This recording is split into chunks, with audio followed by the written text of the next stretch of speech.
जरांगे पाटील यांनी काही वेळापूर्वी पत्रकार परिषद घेऊन उद्या 12 वाजता आंदोलन पुढे चालू ठेवायचं का थांबवायचं याचा महत्त्वपूर्ण निर्णय घेणार आहे। मात्र येत्या 5 दिवसांमध्ये सरकारने मनोज जरांगे पाटील यांच्याशी कसलाही संवाद साधला नाही असा आरोप सुद्धा मनोज जरांगे पाटलांनी केलेला आहे। उद्याच्या निर्णयामुळे आपण बघू शकतो समर्थक आहेत, आंदोलनकर्ते आहेत, इथं घोषणाबाजी द्यायला आलेले आहेत आणि मनोज जरांगे पाटील यांच्याकडे लक्ष न देणाऱ्या सरकारचा निषेध या ठिकाणी घोषणेमधून करतायत आणि मुंबई चलोचा नारा सुद्धा या ठिकाणी जे आहे समर्थकांनी दिलेला आहे। काय म्हणणं आहे नेमकं या ठिकाणी 5 दिवस झालं मनोजदादा जरांगे पाटील हे अन्न पाण्याशिवाय उपाशी आहेत। सरकारकडून कुठल्याही प्रकारचा ठोस पावलं उचलली जात नाहीत। मुख्यमंत्री दिल्लीच्या दौऱ्यावर आहेत असं समजतंय, इकडे जनता वाऱ्यावर सोडलेली आहे। मनोजदादांकडे दुर्लक्ष करणं हे मुख्यमंत्र्यांना सोपं जाणार नाही, या ठिकाणी सरकारला सोपं जाणार नाही। मराठ्यांच्या जीवावर निवडून आलेले आमदार, खासदार, मंत्री आंदोलनाकडे दुर्लक्ष देत आहेत।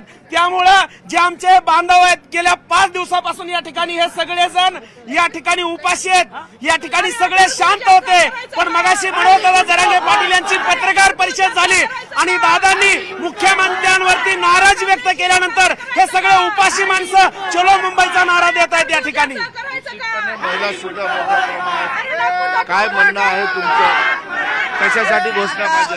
आता आम्ही चलो मुंबई असा नारा देतोय कारण का मनोज भाऊची तुम्ही तब्येत बघताय की इतके दिवस 5 दिवस झालं, आज त्यांच्या पोटात अन्नाचा कण नाही आणि आज सगळं शरीर खिळखिळा झालेलं आहे।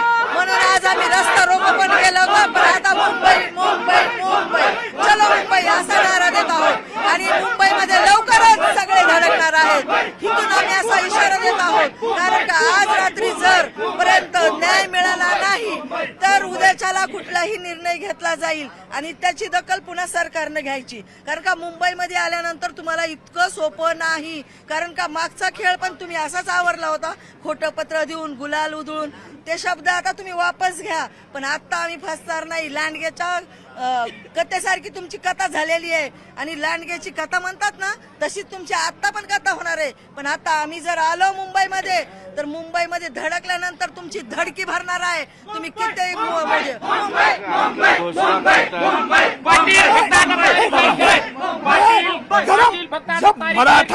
जब मराठा गर्म होता है तो आपको धोबी पछाड़ करेगा और मुंबई में जब आएगा तो अफजल खान से भेंट मेरे दादा मनोज दादा करेंगे। भेंट मनोज दादा और पूरा मराठा समाज 7 कोटि करेगा। खबरदार, आरक्षण देना होगा, नहीं तो तुम्हारा चिंदाड्या ये ध्यान देना। काय म्हणणं आहे?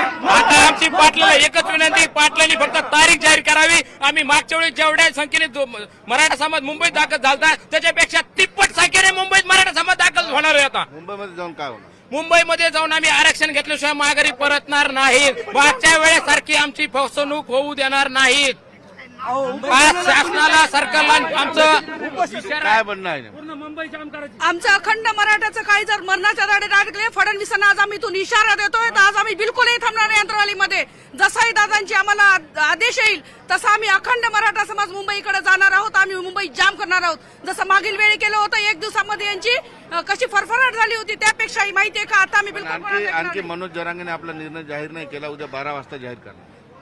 पण यांनी जर कुठलीही भूमिका नाही घेतली तर नक्कीच दादाला हा म्हणजे दादा हे निर्णय घेतील आणि दादा समाजाचं ऐकतात ते तुम्हाला सगळ्यांना माहित आहे। आणि अखंड समाजाचं म्हणणं आहे की दादानी मुंबईकडे पळावं। आताही आम्ही दादांना म्हणलं की ते आमरण उपोषण करू नका, तुमचं शरीर नाहीये, पण दादांनी त्यांना शेवटची संधी दिली होती कारण ते नवीन मुख्यमंत्री झाले म्हणून।